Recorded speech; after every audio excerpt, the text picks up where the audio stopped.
أعوذ بالله من الشيطان الرجيم بسم الله الرحمن الرحيم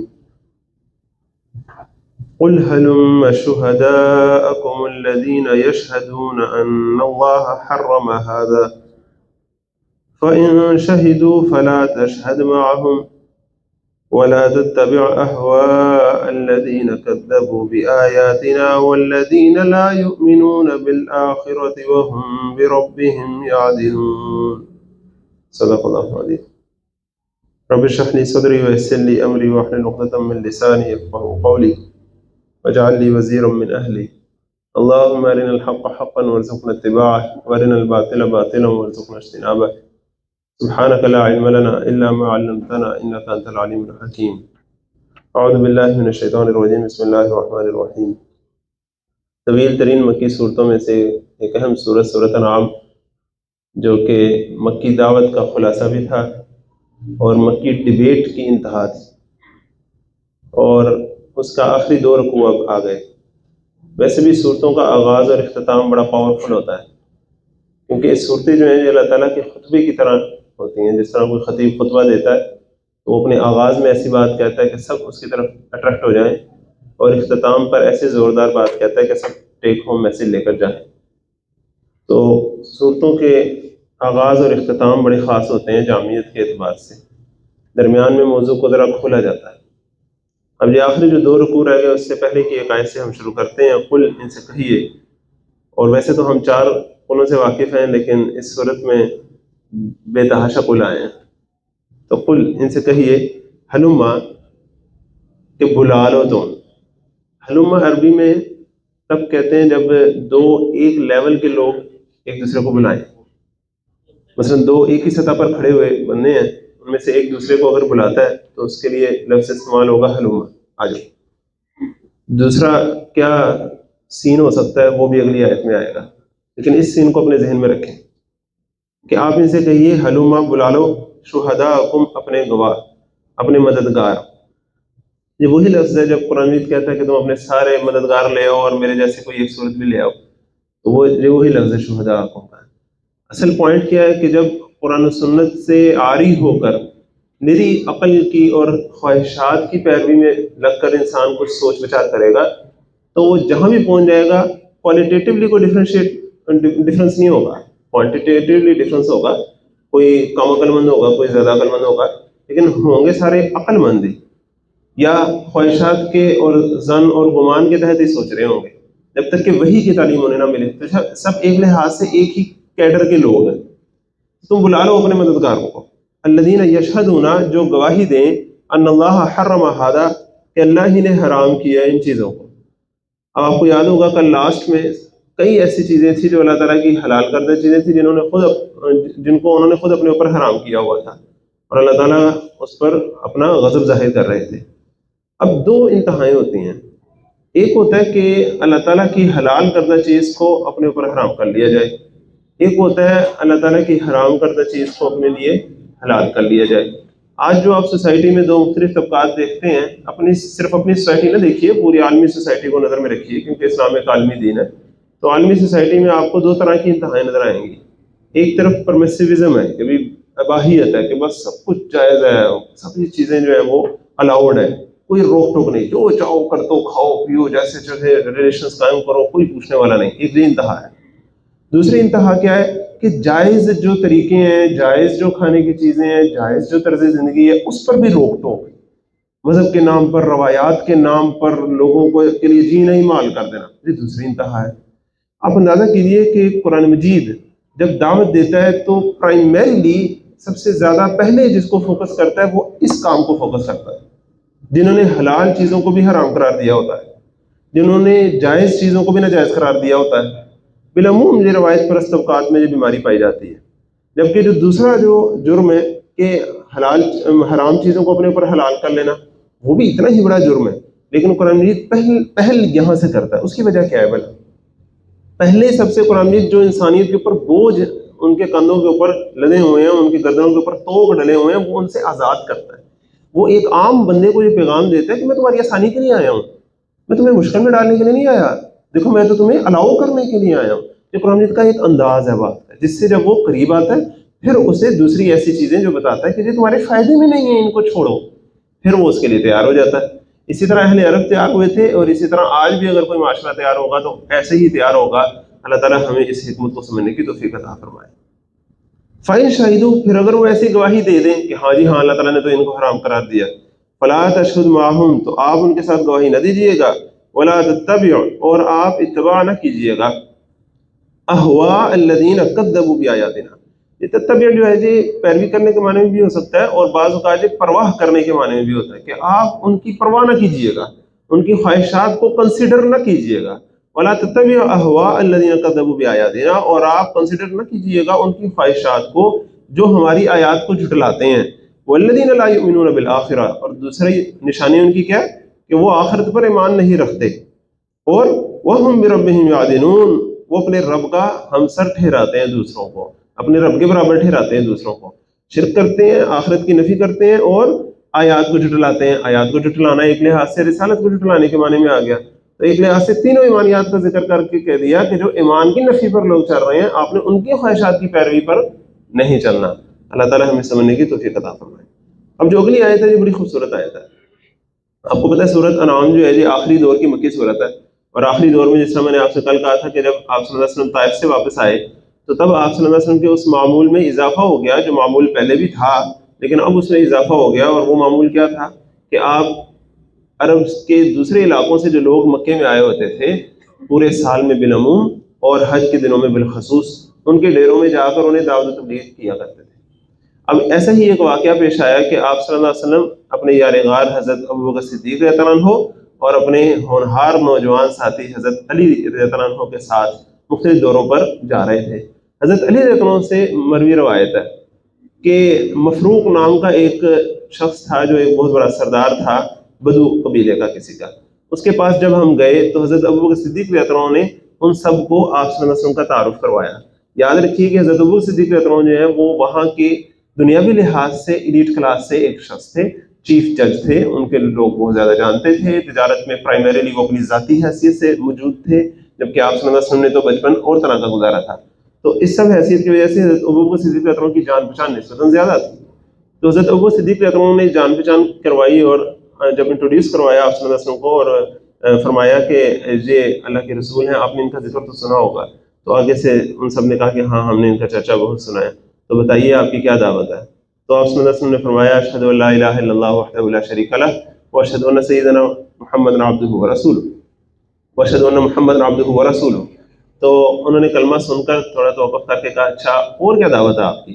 تو آپ صلی اللہ علیہ وسلم نے یہ آیت پڑھی جو اب ہم پڑھنے لگے ہیں۔ اس کے بعد جب انہوں نے مزید پوچھا تو انہوں نے سورۃ النحل کی ایک اہم آیت پڑھی جو ہم وہاں جائیں گے تو میں آپ کو یاد کرواؤں گا۔ جب یہ تین باتیں آپ صلی اللہ علیہ وسلم نے کہیں تو آگے سے مفروق نام کا جو سردار تھا اس نے کہا باتیں تو آپ کی بہت اچھی ہیں، لیکن لگتا ہے کہ اقتدار والے لوگوں کو آپ کی باتیں اچھی نہیں لگیں گی، لگتا ہے کہ صاحب اقتدار لوگوں کو آپ کی باتیں اچھی نہیں لگیں گی، آپ کی باتیں تو اچھی ہیں لیکن حکومت والوں کو آپ کی بات اچھی نہیں لگے گی۔ اب یہ کیسی باتیں تھی وہ دیکھتے ہیں۔ قل، ان سے کہیے، تعالو، آ جاؤ۔ اب پیچھے بھی دیکھیں تو حلومہ کا کیا مطلب تھا؟ آ جاؤ، ادھر بھی آ جاؤ۔ اب اس میں فرق کیا ہے؟ حلومہ کا کیا مطلب ہے؟ دو بندے ایک لیول پر کھڑے ہوں۔ تعالو اللہ تعالیٰ ہم لفظ یوز کرتے ہیں نا اللہ تعالیٰ، اس سے یہ تعالو ہے، یہ تب ہوتا ہے جب ایک بندہ اونچائی پر ہو، باقی سب نیچے کھڑے ہوں اور وہ ان کو کہے کہ آ جاؤ ذرا اوپر۔ ایک بندہ اونچائی پر ہو، باقی سب نیچے ہونے کے آ جاؤ۔ اب جو شخص اونچائی پر ہوتا ہے وہ دور تک دیکھ سکتا ہے، اسے بہت سے ایسے حقائق نظر آتے ہیں جو دوسروں کو نہیں آتے۔ یاد کیجیے کوئی صفحہ پر چڑھ کر جب آپ صلی اللہ علیہ وسلم نے پوچھا کہ بتاؤ اگر میں تمہیں کہوں کہ پہاڑی کے دوسرے کنارے پر، پہاڑی کی دوسری سائڈ پر کچھ لوگ فوج جمع ہو رہی ہے، تو اس سارے منظر کو یاد رکھ کر تعالو دیکھیے کہ آپ صلی اللہ علیہ وسلم ان سب سے اونچے مقام پر ہیں، کیونکہ آپ صلی اللہ علیہ وسلم صرف انسانی عقل سے نہیں سوچ رہے بلکہ اللہ تعالیٰ کی وحی کی روشنی میں چیزوں کو دیکھ رہے ہیں۔ تو آپ ان سے کہیے تعالو ادھر آؤ، میں تمہیں بتاتا ہوں، اتلو ما حرم ربکم، میں تمہیں پڑھ کے سناتا ہوں کہ تمہارے رب نے کیا حرام قرار دیا۔ پوری سورت کے بعد آخری دو رکوعوں میں اب سسپینس جو ہے وہ اوپن کیا جا رہا ہے کہ میں تمہیں بتاتا ہوں حرام ہے کیا۔ علیکم، تم پر پہلی بات کیا حرام ہے؟ اللہ تشرکو بھی شیئا، کہ تم کسی کو بھی اس کے ساتھ ذرا بھی شریک نہ ٹھہراؤ۔ حراموں میں سب سے بڑی حرام چیز تو شرک ہے، اس میں تم سارے ملوث ہو اور پھر کہتے ہو یہ والا مویشی حرام ہو گیا، یہ والا مویشی حرام ہو گیا۔ دوسری چیز وبالوالدین احسانا، اور ماں باپ کے ساتھ نیک سلوک کرو۔ اب اللہ تعالیٰ اپنے حق کے بعد والدین کا حق بہت سے مقامات پر رکھتا ہے، لیکن یہاں اس کی الگ ہی ایک شان ہے۔ آپ اندازہ کریں کہ یہاں پورے سارے، آپ آگے جب ہم اس آیت میں چیزیں پڑھیں گے تو ہوگا یہ بھی نہ کرو، یہ بھی نہ کرو، یہ بھی نہ کرو، لیکن والدین کے ساتھ ذکر میں یہ نہیں کہا کہ والدین کے ساتھ برا سلوک نہ کرو، بلکہ کیا کہا؟ وبالوالدین احسانا، حد نسب میں رکھ کے احسان کو کہا گیا، ماں باپ کے ساتھ بیسٹ سلوک، دیٹس اٹ، کرو، لازمی کرو، نہ کرو گے تو یہ ہوگا، کوئی باتیں نہیں۔ بعض اوقات جس طرح ہم اپنے بچے کو سمجھانے کے لیے کہتے ہیں نا، ہوم ورک، کھانا، بس وہ اس کو پتہ لگ جاتا ہے کہ بھائی اس کا مطلب ہے کہ اب اگر یہ نہ کیا تو کچھ ہو جائے گا۔ تو اللہ تعالیٰ نے ایک لحاظ سے جس طرح بندہ آنکھوں میں آنکھیں ڈال کے گریبان پکڑ کے نا بیسٹ سلوک کرنا والدین سے، بس دیٹس اٹ۔ اور دوسری بات کیا ہے، یہاں حرام کے ضمن میں اس کو لا کے اشارہ کیا جا رہا ہے کہ اگر والدین کے ساتھ بیسٹ سلوک سے ذرا سا بھی نیچے تم نے اگر کچھ کیا تو اس کی اجازت نہیں ہے۔ والدین کے ساتھ بات کرتے ہوئے سوچنا ہے کہ اس سے مزید بہتر انداز سے بات ہو سکتی تھی تو پھر اس انداز سے بات کرنی تھی۔ والدین کو کچھ دیتے ہوئے سوچنا ہے کہ اس سے زیادہ اچھا دیا جا سکتا تھا تو وہ دینا تھا۔ بیسٹ کوشش کرنی ہے، کوئی کسر نہیں چھوڑنی ان کے ساتھ سلوک رکھنے میں۔ یہ ہے وبالوالدین احسانا، آگے فرمایا گیا ولا تقتلوا اولادکم من املاق، اور اپنی اولاد کو مفلسی کے ڈر سے قتل نہ کرو۔ نحن نرزقکم وایاہم، ہم رزق دیتے ہیں تم کو بھی اور ان کو بھی۔ اولاد کو قتل کرنے کا معاملہ آج جو ہے وہ بہت سی مختلف اپنی ڈائمینشنز میں سامنے آتا ہے، اور فیملی پلاننگ کے مختلف کنسیپٹس ہیں اور مختلف اس کی ڈائمینشنز ہیں۔ پاپولیشن کنٹرول کو آپ دو صورتوں میں لے سکتے ہیں، ایک یہ ہے کہ پاپولیشن کنٹرول کر دینا، اور ایک ہے پاپولیشن کو کنٹرول کرنا۔ تو میرا یہ خیال ہے کہ پاپولیشن کو کنٹرول کرنا زیادہ بہتر ہے بجائے اس کے کہ آپ پاپولیشن کنٹرول کر دیں۔ مطلب کہ آبادی ہونے سے پہلے ہی آپ اسے کنٹرول کر دیں، آبادی ہوئی نا، اس سے بہتر ہے کہ جو آبادی ہے آپ اسے کنٹرول کریں، اس کو صحیح آپ تعلیم دیں، صحیح صحت دیں، صحیح اس کو روزگار کے مواقع دیں، عدل و انصاف دیں۔ انٹرسٹنگلی بلا بات کیسی ہے، ہم اپنے میڈیکل میں پڑھتے تھے جب ڈلیوری کے دوران کہ آپ منیمم انٹرونشن رکھیں، اللہ تعالیٰ نے نیچرل پروسیس رکھے ہیں، خود ہو جائے گا سب کچھ، آپ کو کچھ زیادہ کرنے کی ضرورت نہیں ہے۔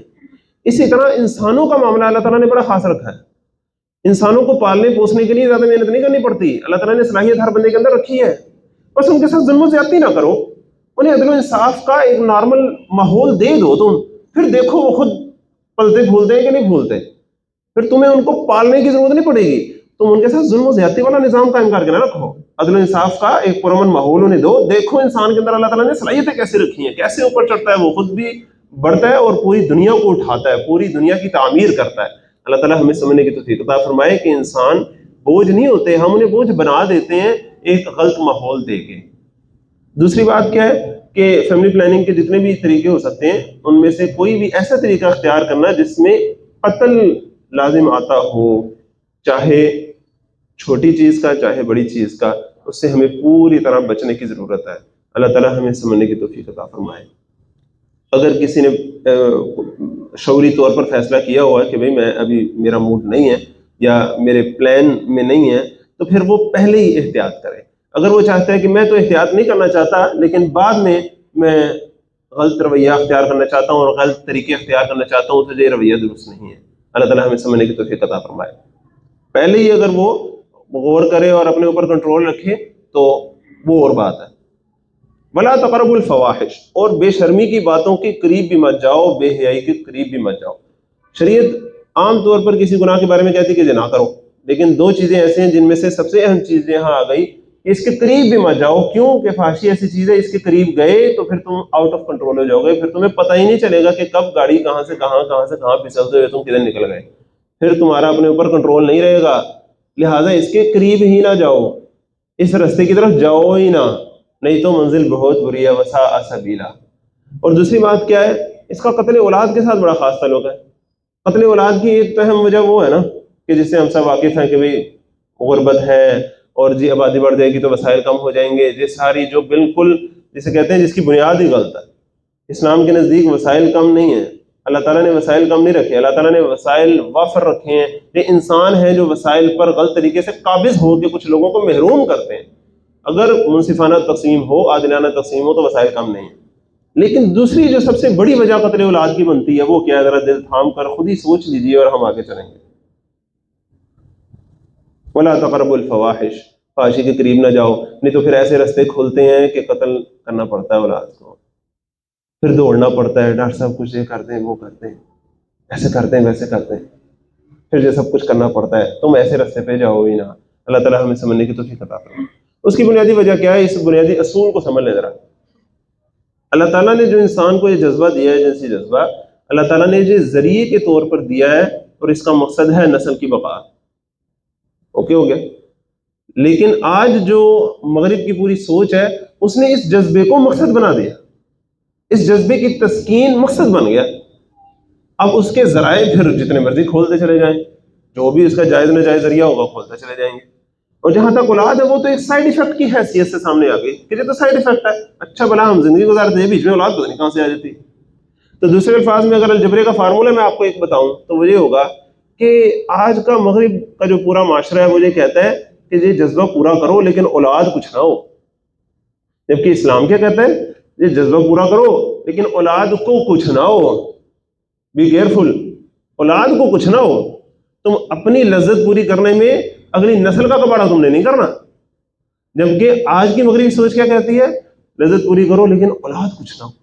یہ جو اولاد کچھ نہ ہو اور اولاد کو کچھ نہ ہو، یہ اصل فرق. اللہ تعالیٰ ہمیں اس فرق کو سمجھنے کی توفیق عطا فرمائے. یہ آپ اپنے سامنے ایک الجبرے کا فارمولہ رکھیے گا، پھر آپ انالیسس جب کریں گے بہت سی چیزوں کا تو چیزیں آپ کے سامنے کھل جائیں گی. ولا تقربوا الفواحش، اور مت قریب جاؤ بے شرمی کی باتوں کے، ما ظہر منها وما بطن، خواہ وہ کھلی ہوں یا چھپی ہوں. کسی کو پتا ہو کسی کو نہ پتا ہو، تمہیں خود پتہ لگ جاتا ہے کہ یہ چیز ٹھیک نہیں ہے. بظاہر کوئی چیز ایسی ہو سکتی ہے کہ جس کو فتوے کی زد میں دیکھیں تو شاید وہ نہ آتی ہو، کسی کو تم اس کے کچھ جواز مہیا کر سکتے ہو، لیکن تمہارا دل بتاتا ہے کہ یہ ٹھیک نہیں ہے. دوسرا، کھلے عام بھی فحاشی کرنا اور کہنا کہ یہ تو میں سب کے سامنے کر سکتا ہوں، اس میں کون سی بات ہے؟ نہیں، یہ زیادہ بے شرمی کی بات ہے کہ تم بے شرمی کی بات بھی کر سکتے ہو اور کر بھی ساروں کے سامنے سکتے ہو، جو کوئی دیدہ دلیری کی اور اچھی بات نہیں ہے. اللہ تعالیٰ ہمیں اس سے باز رہنے کی توفیق عطا فرمائے. ولا تقتلوا النفس، اور کسی جان کو قتل نہ کرو. جب چھوٹی جان کو قتل کرنے کا بندے کے اندر حوصلہ پیدا ہو جاتا ہے نا، پھر بڑی جان بھی اس کے نظر میں کوئی معنی نہیں رکھتی. ولا تقتلوا النفس، اور کسی جان کو قتل نہ کرو، التي حرم اللہ الا بالحق، جس کے قتل کو اللہ تعالیٰ نے حرام ٹھہرایا ہے، الا بالحق، مگر حق کے ساتھ. ذالکم وصاکم بہ لعلکم تعقلون، یہ وہ باتیں ہیں جس کا ہم نے تمہیں حکم دیا ہے تاکہ تم سمجھ بوجھ سے کام لو. پھر ریوائز کر لیں کہ شریعت کے بنیادی مقاصد کیا تھے؟ انسانی جان کا تحفظ، انسانی مال کا تحفظ، انسانی عقل کا تحفظ، انسانی نسل کا تحفظ اور دین کا تحفظ. یہ 5 بنیادی تحفظ ہیں جو شریعت انشور کرتی ہے.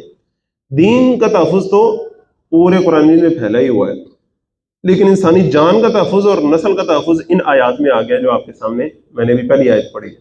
دین کی کچھ بنیادی باتیں بھی اس کے اندر آ گئیں، شرک کی نفی آ گئی، لیکن یہ جو جان اور نسل کا تحفظ ہے جو بڑا اہم ہے. جان، انسانی جان اللہ تعالیٰ کے نزدیک بڑی اہمیت کی حامل ہے. جس نے ایک شخص کو قتل کیا اس نے پوری انسانیت کو ہی گویا قتل کر دیا. اللہ تعالیٰ ہمیں اس کے بارے میں سینکٹیٹی نصیب فرمائے. ہمارا معاشرہ اس حوالے سے اس حد تک بے حس ہو چکا ہے کہ کوئی چوری کرتا پکڑا جائے اس کو سارے بندے مل کے مارنے لگتے ہیں، مار ہی دیتے ہیں. کوئی معاشرے میں بندہ ہی نہیں ہوتا جو آگے آئے اسے روکے کہ یار کیا کر رہے ہو، بندہ مار ہی رہے ہو. بندہ ہے، انسان ہے، جان ہے اس کی، مار کے اسے ادھر ہی اس کی لاش چھوڑ کے پھر اس کے اوپر ڈنر شروع کر دیتے ہیں. یہ سب کچھ ہوتا ہے نا، یہ ہمارے معاشرے کا ایک سمٹم ہے، یہ برائی کی علامت ہے. اللہ تعالیٰ ہمیں اس کو سمجھنے کی توفیق عطا فرمائے. یہ انڈیکیٹر ہے ہماری گراوٹ کا. دوسرا، نسل کا تحفظ کے معاملے میں کیا ہے کہ اللہ تعالیٰ نے شریعت میں ہر پیدا ہونے والے بچے کو ایک پیدائشی حق دیا ہے. ایک پیدائشی حق دیا ہے کہ اس کی ایک ماں ہو جو اس کے پیدا ہونے پر بڑی خوشی منائے، اس کا ایک باپ ہو جو اس کے پیدا ہونے سے پہلے ہی اس کے لیے دعائیں کر رہا ہو، اس کی ایک پھوپھی ہو، اس کی خالہ ہو، اس کا ماما ہو، اس کا چاچا تایا ہو، اس کا دادا دادی نانا نانی ہو. اس بچے کا یہ پیدائشی حق ہے. اس کا ایک خاندان ہو جو اسے ایک نام دے، اس کے آنے پہ خوشی مچائے، فخر محسوس کرے اس کے آنے پر. یہ ایک بچے کا پیدائشی حق ہے اور یہ تب ملتا ہے جب نکاح کا ادارہ قائم ہوتا ہے. جب ایسے نہیں ہوتا تو پھر کیا ہوتا ہے؟ تعلق قائم کرنے سے پہلے ہی گولیاں کھائی جا رہی ہوتی ہیں، ادھر پلاننگیں کی جا رہی ہوتی ہیں کسی طرح اولاد نہ ہو جائے، اور جیسے ہی ہو دوڑا جاتا ہے فٹافٹ، ہو جی کیا ہو گیا جی کیا. پیٹا جاتا ہے، سر پیٹا جاتا ہے. جی اس بچے کا حق نہیں تھا، اس بچے کا تو حق تھا کہ جب وہ آئے خوشی منائی جائے، اللہ تعالیٰ کو شکر ادا کیا جائے، اللہ کے راستے میں جانور قربان کیے جائیں کہ واہ جی واہ اللہ نے ہمیں اولاد دی. یہ اس بچے کا حق تھا. اس کو کوئی نسل ہو، اس کا کوئی نام دینے والا ہو اسے. یہ نہ ہو کہ پھر نام باپ کی بجائے پھر ماں کا ہی لکھنا پڑے صرف اپنے کاغذوں میں. یہ سب کچھ ہوا نا آخر. یہ ہے اہم بنیادی بات. اللہ تعالیٰ ہمیں اس کو سمجھنے کی توفیق عطا فرمائے کہ یہ فحشی اور ریانی اور زنا یہ صرف حقوق اللہ کی خلاف ورزی نہیں ہے، یہ حقوق العباد اور انسانی حقوق کے خلاف بات ہے. جب تک ہمارا جدید تعلیم یافتہ طبقہ جو انسانی حقوق کا بڑا علم بردار بنتا ہے، ہوگا بھی، اس کے دل میں درد ہوگا، جب تک وہ فحشی اور ریانی کو انسانی حقوق کا مسئلہ نہیں سمجھے گا، مسئلہ حل نہیں ہوگا. اللہ تعالیٰ ہمیں سمجھنے اور سمجھانے کی توفیق عطا فرمائے. اب اگلی آیت پہ چلتے ہیں. وَلَا تَقْرَبُوا مَالَ الْيَتِيمِ، اور مال یتیم کے قریب مت جاؤ. اب دوسری بات آگے جس کے قریب نہ جانے کا حکم دیا گیا ہے. بالعموم ہمارے جو روایت پرست اور مشرقی جو لوگ ہیں ان کو پہلی چیز یاد رہتی ہے، دوسری چیز یاد نہیں رہتی. مال یتیم کا وہ فارمولہ پھر یاد کر لیں کہ یتیم کا مال تو ہم سبھی واقف ہیں، اللہ تعالیٰ ہمیں اس میں ایک سیریسنس نصیب فرمائے، لیکن اس کے ساتھ ساتھ وہ فارمولہ کہ ایسا مال جس کا اصل مالک جو ہے وہ اس کے تحفظ کے لیے موجود نہیں ہے، اور اب جس کے زیر تصرف وہ مال آ گیا ہے، جس کے زیر حفاظت وہ مال آ گیا ہے، وہ صرف اللہ کی خاطر ہی بچے گا تو بچے گا، اور کوئی روکنے والا اسے نہیں ہے. یہاں تک کہ دنیا کا مشکل ترین کام جو ہے وہ وائٹ کالر کرائم کو پکڑنا اور اس کو ثابت کرنا ہے. یہی وجہ ہے کہ حضرت عمر رضی اللہ عنہ کے دور میں جو قوانین ترتیب دیے گئے، تاریخ انسانی میں پہلی دفعہ بیت المال کا، اموال الناس کا تصور آیا. نہیں تو پہلے تو بادشاہ مال اکٹھا کرتا تھا لوگوں سے ٹیکس کے ذریعے، اور جو چاہتا تھا کرتا تھا، اسے کون پوچھنے والا ہوتا تھا. پہلی دفعہ ریاست جو ہے وہ ذمہ دار ٹھہری کہ اس نے جو لوگوں کا پیسہ جو جمع ہوا ہے اس کو ایک تقدس کے ساتھ امانت کے طور پر یوز کرنا ہے، اور عمر رضی اللہ عنہ نے اس کو مال یتیم کا درجہ دیا. یہی وجہ ہے کہ حضرت عمر رضی اللہ عنہ نے جو اپنے اصول بنائے، تو گورنر جب آتا تھا مختلف علاقے میں جب ڈپیوٹ کیا ہوتا تھا تو اس کے سال بھر کا پورا اس کے جو اثاثے تھے ان کا حساب کیا جاتا تھا، اور اگر ایک حد سے اثاثے بڑھ دیتے تھے تو اس سے پوچھ گچھ ہوتی تھی، تم بتاؤ کہاں سے آئے پیسے تمہیں. جبکہ عام طور پر کیا ہوتا ہے، اگر آپ عدالت میں جا کے کہیں فلاں بندے نے میری چوری کی تو آپ کو ثابت کرنا پڑے گا کہ اس نے چوری کی ہے. ایسے ہی ہے نا، مدعی پر لازم ہے کہ وہ ثابت کرے، نہ کہ مدعا علیہ پر. یہاں معاملہ ڈفرینٹ ہے. یہاں معاملہ کیا ہے کہ جس بندے کے اثاثے زیادہ ہوئے ہیں اس نے ثابت کرنا ہے کہ یہ کہاں سے آئے ہیں. اگر وہ ثابت نہیں کر سکتا، اپنی منی ٹریل نہیں دے سکتا، تو وہ الزام اس پر ہے، وہ مجرم ہے. پھر اللہ تعالیٰ ہمیں اس کو سمجھنے کی توفیق عطا فرمائے. اور یہاں پھر میں کہوں گا کہ جو لوگ جدید تعلیم یافتہ طبقہ ہے وہ تو کرپشن کو برائی سمجھتا ہے، لیکن جو قدیم تعلیم یافتہ طبقہ ہے وہ اس حیثیت میں کرپشن کو باریک نقطہ نظر سے اس طرح برا نہیں سمجھتا، اور اگر سمجھتا بھی ہے تو اس کو قومی اور ملی مسئلہ تو سمجھتا ہے، اس کو ایک مذہبی اور دینی مسئلہ نہیں سمجھتا.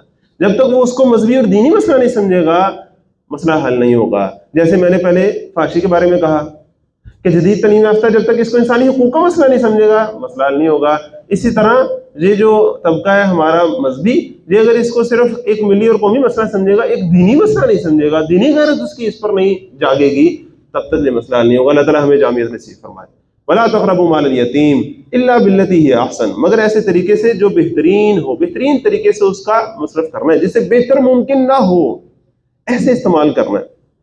دیکھیں کسی آپ کمپنی میں، کسی عام دکان میں آپ کو گلے پہ بٹھا دیا کسی نے، کسی کمپنی میں یا کسی سرکاری محکمے میں ہیں، آپ کے زیر دست کچھ چیزیں آ گئی ہیں، یا آپ کسی ایسی جماعت کے امیر ہیں یا ناظم بیت المال ہیں یا کچھ ہیں کہ لوگوں نے کچھ پیسہ اس جماعت کے انفاق کر کے آپ کے زیر دست آ گیا وہ. اب آپ اسے استعمال کریں گے تو آپ اگر ایک ایک پیسے کو استعمال کرتے ہوئے پوری طرح سو دفعہ سوچتے نہیں کہ اس سے بہتر استعمال ہو سکتا ہے کہ نہیں، اس سے زیادہ بچت والا کوئی معاملہ ہو سکتا ہے کہ نہیں، تو پھر آپ نے جو مطلوبہ معیار تھا اس پر پھر پورا نہیں اترے اگر آپ نے بیسٹ کرنے کی کوشش نہیں کی. الا باللتی ہی احسن حتی یبلغ اشدہ، یہاں تک کہ وہ سن رشد کو پہنچ جائے، تمہاری ذمہ داری ختم ہو جائے، دوسرے الفاظ میں کہ آپ ریٹائر ہو جائیں. وَأَوْفُوا الْكَيْلَ وَالْمِيزَانَ بِالْقِسْطِ، اور پورا کرو ناپ تول انصاف کے ساتھ، لین دین میں کمی زیادتی نہ ہو، ملاوٹ نہ ہو، اونچ نیچ نہ ہو. اس پر تو پوری ایک قوم اللہ تعالیٰ نے تباہ کر دی جس کا آگے ذکر آئے گا، وہاں ہم اس کی تفصیل دیکھیں گے. لا نکلف نفسا الا وسعها، یہ اتنی بڑی بڑی ذمہ داریاں سن کر پریشان نہ ہو جانا. لا نکلف نفسا الا وسعها، ہم کسی جان پر ذمہ داری کا بوجھ نہیں ڈالتے مگر اس کی وسعت کے مطابق. تمہارا کام یہ، تمہاری جتنی وسعت ہے اتنی کوشش کرو، والدین کے ساتھ اچھا سلوک کرتے ہوئے بھی، فحشی اور ریانی سے بچتے ہوئے بھی، مال یتیم کا بارے میں کیئرفل انداز اختیار کرتے ہوئے بھی، اللہ تعالیٰ کے ساتھ توحید پر قائم رہتے ہوئے بھی۔ اللہ تعالیٰ ہمیں ان ساری چیزوں پر قائم رہنے کی توفیق عطا فرمائے۔ وَبِعَهْدِ اللَّهِ فَاعْدِلُوا وَلَوْ كَانَ وَإِذَا قُلْتُمْ، اور جب تم بات کہو، فَاعْدِلُوا تو انصاف کی بات کہو۔ اب پھر وہ انصاف کے علمبردار بننے والی بات ذہن میں لے آئیے، چاہے آپ کے خلاف جا رہی ہو، چاہے آپ کے دشمن کے حق میں جا رہی ہو، اس ساری چیزوں سے بالا تر ہو کر کہ ہماری جماعت کا بندہ ہے کہ نہیں، ہمارے مسلک کا بندہ ہے کہ نہیں، یہاں تک کہ ہمارے مذہب کا بھی بندہ ہے کہ نہیں۔ ظلم ہے تو اس کے خلاف آواز اٹھانا تمہاری پرائمری ذمہ داری ہے، یہی تو تمہاری مسلمانی ہے، اور کیا ہے مسلمانی؟ یا ایھا الذین آمنوا کونوا قوامین بالقسط، تمہاری ذمہ داری ہے کہ تم نے عدل کی بات کرنی ہے، تم نے عصبیت میں اپنے مفادات، اپنے جذبات، اپنے جو سائڈیں ہیں وہ نہیں مارنی، تم نے عدل کی بات کرنی ہے۔ وَلَوْ كَانَ ذَا قُرْبَىٰ، اگرچہ تمہارے رشتہ دار ہی کیوں نہ ہو، تم نے عدل کی بات کرنی ہے۔ وَبِعَهْدِ اللَّهِ أَوْفُوا، اور اللہ کے ساتھ کیا ہوا عہد پورا کرو۔ اور عہد اللہ میں پھر دونوں چیزیں آ گئیں، ایک وہ عہد جو اللہ سے تم کرتے ہو، جس کی زیادہ تر مثالیں آگے سورۃ اعراف میں آنے والی ہیں انشاءاللہ آج ہی سبق کے آخر میں، جو ہم عہد الست کر کے آئے۔ اور دوسرا ہے جو اللہ کے نام پر تم آپس میں عہد کرتے ہو، وہ بھی عہد اللہ ہے۔ تو وَبِعَهْدِ اللَّهِ أَوْفُوا، اللہ کے ساتھ کیے ہوئے عہد پورے کرو۔ جس معاشرے میں یہ بنیادی چیزیں نہ آئیں جو مکی دور کا خلاصہ ہے، بھائیو مکی دور کا خلاصہ ہے، مکی دور کا خلاصہ ہے۔ ابھی مدینے کا معاشرے کی بنیاد بھی نہیں پڑ رہی، ریاست مدینہ تو بڑی دور کی بات ہے۔ پھر یہ صرف نعروں سے نہ قائم ہو سکتی ہے، نہ ایک دوسرے پر الزام ڈالنے سے کام ہو سکتا ہے کہ بندہ عوام یہ کہے کہ نہیں یہ اصل میں نا بس یہ ہمارے کچھ حکمران ہیں وہ اصل میں خراب ہے تو سارا کچھ خراب ہے، حکمران کہے نہیں اصل میں عوام ایسی ہے، ایک دوسرے کے اوپر ڈالنے سے کچھ نہیں ہوگا۔ اللہ تعالیٰ ہمیں سمجھنے کی توفیق عطا فرمائے۔ یہ بنیادی چیزیں ہیں جو جب تک قائم نہیں ہوں گی اس کے اوپر معاشرہ نہیں کھڑا ہو سکتا۔ ہم وعدے کی پاسداری کرنا، ناپ تول میں کمی سے بچنا، مال یتیم کے بارے میں سیریسنس اختیار کرنا، فحشی اور ریانی سے بچنا، چاہے وہ کھلی ہو چاہے وہ چھپی ہو، اور عدل کی بات کہنا، شرک کی نفی پر، والدین کے ساتھ، قریبی رشتہ داروں کے ساتھ اچھا سلوک کرنا، یہ بنیادی باتیں۔ ذالکم وصاکم بہ لعلکم تذکرون، یہ باتیں اللہ تعالیٰ نے تمہیں ان کا حکم دیا تاکہ تم نصیحت قبول کرو۔ وَأَنَّ هَذَا صِرَاطِي مُسْتَقِیمًا، یہ ہے بے شک میرا سیدھا رستہ۔ تم صراط مستقیم مانگتے ہو نا روز، یہ ہے صراط مستقیمہ۔ یہ دونوں آیات کو نا آپ نے جا کے خود بھی پڑھنا ہے پلیز، اور اس پر غور کرنا ہے، ایک ایک چیز پہ اس کی غور کرنا ہے، اور اپنے اندر ہم نے کمی تلاش کرنے کی کوشش کرنی ہے کہ ہم کہاں کم ہے، ہم نے اس کمی کو پورا کرنا ہے۔ وَأَنَّ هَذَا صِرَاطِي مُسْتَقِیمًا، اور یہ کہ یہی ہے میری راہ جو سیدھی راہ ہے، فَاتَّبِعُوهُ، سو اسی پر تم سب چلو، وَلَا تَتَّبِعُوا السُّبُلَ، اور دوسرے رستوں پر نہ چلو، فَتَفَرَّقَ بِكُمْ عَنْ سَبِيلِهِ، کہ وہ تم کو اللہ کی راہ سے ہٹا کر فرقہ فرقہ کر دیں گے، پراگندہ کر دیں گے، انتشار پیدا کر دیں گے تمہارے اندر۔ ذالکم وصاکم بہ، یہ وہ باتیں ہیں جن کا اللہ تعالیٰ نے تمہیں حکم دیا ہے، لعلکم تتقون، تاکہ تم تقوی اختیار کرو۔ اب دیکھیں، پہلے تعقلون، پھر تذکرون، پھر تتقون، یہ بڑی ترتیب ہے، بڑی خوبصورت اس کے اندر۔ ثم آتینا موسیٰ الکتاب تماما، پھر ہم نے عطا کی موسیٰ علیہ السلام کو کتاب نعمت پوری کرنے کے لیے، علی الذی احسن، ایسے انسان پر جو نیکی کی روش اختیار کرتا ہے، وہ تفصیلا، اور تفصیل کے لیے، لکل شیء، ہر ایک شے کی، وہدی ورحمۃ، اور ہدایت اور رحمت، لعلہم بلقاء ربہم یؤمنون، تاکہ وہ لوگ اپنے رب سے ملاقات پر ایمان رکھیں۔ وہذا کتاب، اور یہ قرآن بھی ایک کتاب ہے، انزلناہ مبارک، جو ہم نے نازل کی ہے بڑی برکت والی، فاتبعوہ، تو تم سب اب اس کی پیروی کرو، جمع کا صیغہ ہے نا، فاتبعوہ، تو تم سب اب اس کی پیروی کرو، واتقوا لعلکم ترحمون، اور تقوی اختیار کرو تاکہ تم پر رحم کیا جائے۔ ان تقولوا انما انزل الکتاب، اب پوری صورت ہو گئی، اب آخر میں پوچھا جا رہا ہے ان تقولوا انما انزل الکتاب، اب تم یہ نہیں کہہ سکتے کہ کتاب تو نازل کی گئی تھی اصل میں علی طائفتین من قبلنا، ہم سے پہلے کے دو گروہوں پر، یہود و نصارہ پر، وَإِن كُنَّا عَن دِرَاسَتِهِمْ لَغَافِلِينَ، اور بلا شبہ ہم تو ان کے پڑھنے پڑھانے سے غافل تھے، ہمارے اوپر تو کوئی کتاب آئی نہیں، حضرت اسماعیل علیہ السلام سے اب تک کوئی رسول ہی نہیں آیا ہمارے پاس۔ او تقولوا، یا تم یہ کہنے لگو، لو ان انزل علینا الکتاب، کہ اگر کہیں ہم پر کتاب نازل ہوئی ہوتی نا، لکنا اہدی منہم، تو یقیناً ہم زیادہ ہدایت یافتہ ہوتے ہیں ان سے۔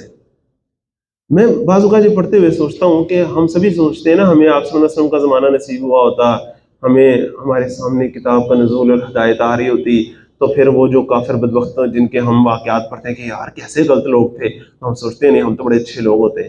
ثابت کرو، آج تم تک بات پہنچ گئی نا، ثابت کرو اس پر عمل کر کے کہ تم واقعی اچھے ہو، آج تمہیں ثابت کرنے کا موقع مل رہا ہے، پہنچ گئی نا کتاب تم تک۔ اللہ تعالیٰ آپ کو مجھے سمجھنے کی توفیق دے۔ تو یہ نہ ہو کہ تم کہتے اگر ہم پر کتاب نازل ہوتی، ہماری طرف کتاب آتی، تو پھر تو ہم ان ساروں سے زیادہ ہدایت یافتہ ہوتے۔